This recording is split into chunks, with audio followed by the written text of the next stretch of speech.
வரத்தாகவும் வாசுகி என்ற பாம்பை பிடிக்கயிறாக கொண்டு தேவர் ஒருவரும் அசுரர் ஒருவரும் அமிர்தம் கிடைத்தார்கள். அமிர்தம் கிடைக்கிற பொழுது அமிர்தத்திலே தோன்றியவள் ஆதிலட்சுமி.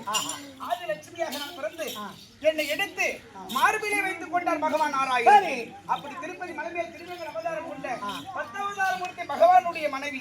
என்னுடைய பேர் லட்சுமி தேவி. இந்த தினத்தில் என்னுடைய ஆண்டவரை பார்க்க வேண்டும். உலகத்தில் எங்கேயுமே அக்னி நெருப்பு கிடையாது. நெருப்பு இல்லாததுனால உலக மக்கள் எல்லாம் பசியினால் வாடி வதங்கிக் கொண்டிருக்கிறார்கள். பசியினால் திக்கற்றவருக்கு தெய்வம் துணை என்ற மாதிரி எல்லாருக்கும் விரும்பி ஏற்பாடு செய்து உணவு பரிமாறணும்.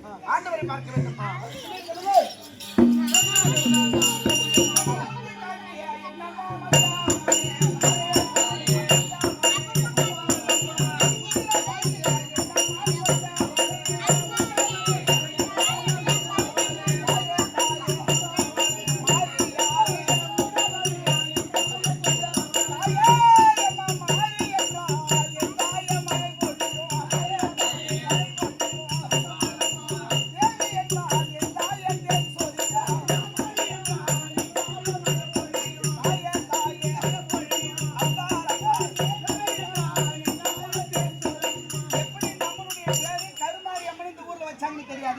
ஆனா கருமாரி அம்மனுடைய வரலாறு இருக்கிறது.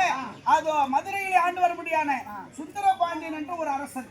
அந்த சுந்தரபாண்டியனானவர் ஸ்ரீதேவி என்ற பெண்ணை கோயிலுக்கு வர பெண்ணை அவன் 999 பொண்ணை கற்பழிச்சு அதுக்கு முன்னாடி ஸ்ரீதேவி என்ற பெண்ணை ஸ்ரீதேவியா பிறந்து அந்த சுந்தரபாண்டியனுடைய கர்ப்பத்தை அடக்க வேண்டும் அப்படி என்பதற்காக வேண்டி அது ஸ்ரீதேவியாக இருந்தது. அது அந்த அம்மனாவது சுந்தரபாண்டியனை மணந்த பிறகு அந்த ஆத்திரமடைந்த அந்த இவன் ஆசைப்படும் பொழுது அந்த அம்மா மறுத்துட்டாங்க. அப்பொழுது பார்த்தான் அந்த சுந்தரபாண்டியன் இந்த அம்மா இப்படி மறுத்துட்டாலே சொல்லி அவளை விடக்கூடாது என்று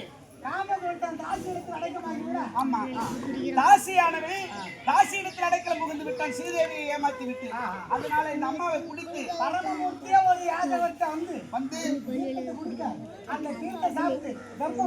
கர்ப்பமான உடனே இந்த கர்ப்பத்துக்கு காரணம் யாருன்னு தெரியாம போச்சு. அப்படி என்று இந்த ஆதிபரா சக்தியான ஸ்ரீதேவியா பிறந்தது. அது அந்த அம்மனை பிடித்து படுக்க வைத்து அது பொடியில் அணைத்து உறங்க வைத்த பிறகு சருகல்லா ஒன்றை சேர்த்து தீயில் கொளுத்தினான். அப்படி கொளுத்துகிற பொழுது அந்த வயிறானது 6 கர்ப்பமாக இருந்தது. 2 மாத கர்ப்பிணி. அது அந்த அனலில் தீப்பற்றி எரிகிற பொழுது வயிறானது வெடித்து அந்த நெருப்பிலிருந்து தோன்றியவர்கள் கருமை உருவத்தோடு அப்படி இந்த மாறி கருமாறி உருமாறியாக வந்து அம்மனுடைய ஆலயத்தினுடைய பூசாரி ஐயா அவர்கள் அது திருவாளர் வெள்ளக்கண்ணன் பூசாரி ஐயா அவர்கள் அது அம்மனுடைய புகழுக்காக வேண்டி இந்த பூமலர்க்குடைய நேரத்தில் வாழ்த்து பணமாக வாரி வழங்கி சுபேஜயம். இன்று தினத்தில் ஆண்டவரை பார்க்க வேண்டும். பகவான்